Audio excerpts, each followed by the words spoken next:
Arestado ang tatlong minor de edad matapos umanong magnakaw sila ng kable ng telepono at yan po ay sa lungsod ng Cagayan de Oro. Ang mga sospek na huling nagtatago sa Imbornal. Si Bernadette Reyes, naka-alerto 24. Nagkagulo ang mga residente ng Villarin Street, Barangay Carmen dito sa Cagayan de Oro City. Matapos malamang may mga batang nagtatago sa Imbornal na ito.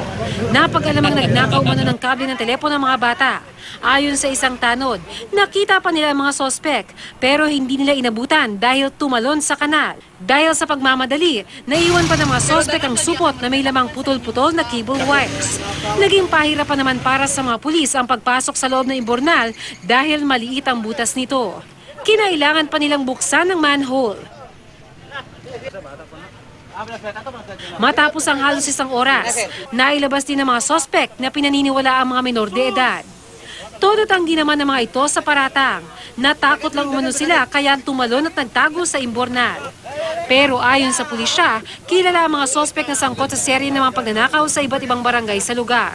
Kasalukuyang nasa kustodiya ng pulisya ang mga sospek habang hindi pa sila na-turn over sa mga tauhan ng DSWD. Bernadette Reyes, Nakatutok, 24 Oras.